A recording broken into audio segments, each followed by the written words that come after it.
went through kind of the top line details of this yesterday, but can you elaborate a little bit on the Facebook, Sure. the administration to Facebook, flagging of disinformation, and then there's also some reporting that we've had that Facebook maybe hasn't been as proactive as the White House would like it to be in response to some of the flagging. So the process of how the flagging works, and then whether Facebook has been amenable to those requests. Sure.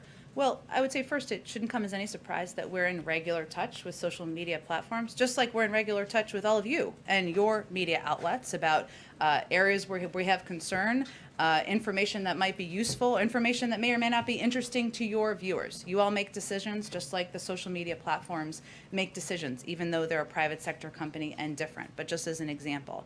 So we are regularly making sure social media platforms are aware of the latest narratives dangerous to public health that we and many other Americans are seeing across all of social and traditional media.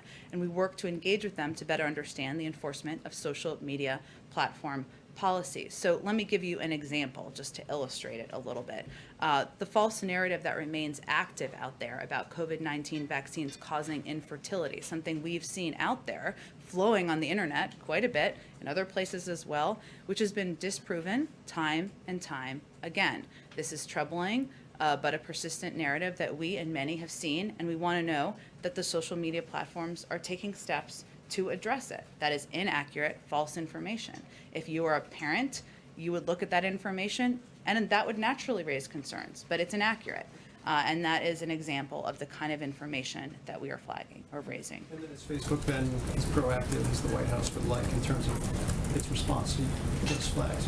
Well, I think as I noted yesterday, Phil, there are more steps that everyone can take. And I would just note again, this is a responsibility of officials speaking, of course, on behalf of the government. It's a responsibility of members of the media. It's the responsibility of citizens and civic leaders and people who are trusted voices in communities around the country. That has a broad definition. Social media platforms is one of them. And as we know, it is also there are also areas where a lot of people get news and information. Sometimes those are accurate news items reported by some of your outlets or accurate information shared by a neighbor. Sometimes there is information that is not. It is hard to discriminate, as we know. This is not a new issue, but it is an issue that is impacting people's lives. So a couple of the steps that we have, that could be constructive for the public health of the country are providing for Facebook or other platforms to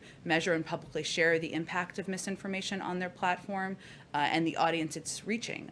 Also with the public, with all of you, to create robust enforcement strategies that bridge their properties and provide transparency about rules. You shouldn't be banned from one platform and not others for providing misinformation out there. Taking faster action against harmful posts. As you all know, information travels quite quickly. If it's up there for days and days and days, when people see it, it's hard to put that back in a box. And of course, promoting quality information. Algorithms, I don't know how they work, but they all do know how they work.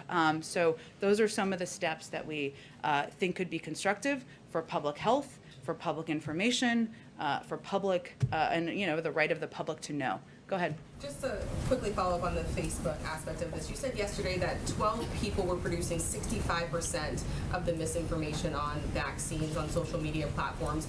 Do you have a sense of who those people are? Are they bad actors like Russia? And Facebook responded yesterday after the press briefing. They say that they've removed 18 million pieces of COVID misinformation. They've connected more than 2 billion people to reliable information. So does the White House find that sufficient? Clearly not, because we're talking about additional steps that should be taken. And frankly, information that media organizations could decide whether you're going to report on or not. I'm not talking just about the misinformation storyline. I'm talking about these individuals. I'm talking about how prevalent the spreading of this information is. The public has a right to know. That's the point that we're making, and we're dealing with a life or death issue here, and so everybody has a role to play in making sure there's accurate information. Obviously, those are steps they have taken. They're a private sector company. They're going to make decisions about additional steps they can take. It's clear there are more that can be taken. And actually, on the foreign government piece, because I think that's an important point or important, interesting question. The State Department's Global Engagement Center has found that Russia and China have promoted their own vaccines through messaging that undermines Western origin vaccine development programs. So, that is more than just competition about vaccines. The risk and impact there is that this type of information magnifies the risk of potential side effects associated with Western vaccines. This is what the information, some of this misinformation is doing, and misleads the public by falsely alleging that mRNA vaccines are untested and thus risky, even though many of them are approved and have gone through the gold standard of the FDA approval process. So the PRC, for example, has also suggested that the United States hoards COVID-19 treatments and prevents other countries from acquiring vaccines, despite evidence to the contrary. But certainly pushing information out there that these tested, approved vaccines are ineffective and unhelpful. A lot of people on these platforms, they're not discriminating, as you all know, between the source of the information, and that is damaging as well. So we've seen that. Ben, when you talk about misinformation, it seems like one of the best ways to counteract some of the vaccine misinformation that's out there would be for the FDA to fully authorize these vaccines, put the full weight of government approval behind the vaccines. But now we're hearing that may not happen until January 2022 or even later. Is the president comfortable with that timeline?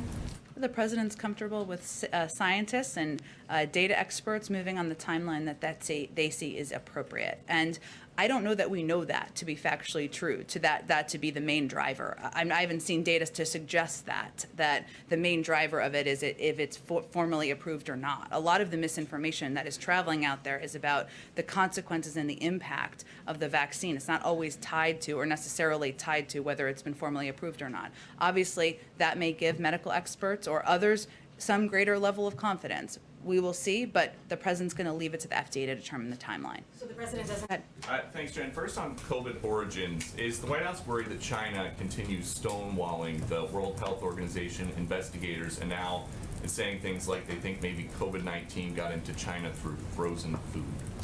We are certainly continue to be concerned, Peter, about misinformation coming from voices in China about certainly the origins, their lack of participation in the process, their lack of willingness to provide data and information to the World Health Organization. As you know, we're undergoing our own process here, our 90-day review here, but certainly the Chinese providing information, being a participant in the process would aid the effort. And then speaking of misinformation and the announcement from yesterday, for how long has the administration been spying on people's Facebook profiles looking for vaccine misinformation? Well, that was quite a loaded and inaccurate question, which I would Inaccurate refute. how?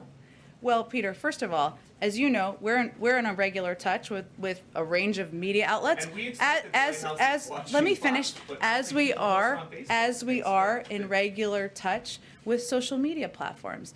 This is publicly open information, people sharing information online, just as you are all reporting information on your news stations. But, okay, so these 12 people who you have on a list, 12 individuals, do they know that somebody at the Surgeon General's office is going through their profile? I'm happy to get you the citation of where that comes from. There's no secret list. I will tell you that these are people who are sharing information on public platforms on Facebook, information that is traveling, is inaccurate. Our biggest concern here, and I frankly think it should be your biggest concern, is the number of people who are dying around the country because they're getting misinformation that is leading them to not take a vaccine. But- Young people, old people, kids, children, this is all a lot of them are being impacted by The misinformation. big concern, though, I think, for a lot of people on Facebook is that now this is Big Brother watching you. They're more concerned about that than people dying across the country because of a pandemic where misinformation is traveling on social media platforms. That feels unlikely to me. If you have the data to back that up, I'm happy to Okay, discuss and it. just about things that are on Facebook, I looked this morning. There are videos of Dr. Fauci from 2020 before anybody had a vaccine, and he is out there saying there's no reason to be walking around with a mask. So is the administration going to contact Facebook and ask them to take that down? Well, first, I think what Dr. Fauci has said himself, who's been quite public out there, is that science evolves, information evolves, and we make that available in a public way to the American people. Exactly. I have never seen any data to suggest that that the vaccines cause infertility. That is information that is irresponsibly traveling. Okay, Just I one think. more, just one more, sorry, excuse me, just one more. Okay, about the science evolving, Facebook used to block people from posting that COVID may have originated for a lab. That is something this president now admits is a possibility. So is there any concern that things you're trying to block or have taken down might someday turn out to be? We don't take anything down. We don't block anything. Facebook and any private sector company makes decisions about what information should be on their platform. Our point is that there is information that is leading to people not taking the vaccine and people are dying as a result. And we have a responsibility as a public health matter to raise that issue. And the responsibility we all have, the government, media, platforms, public messengers, to give accurate information. Go ahead.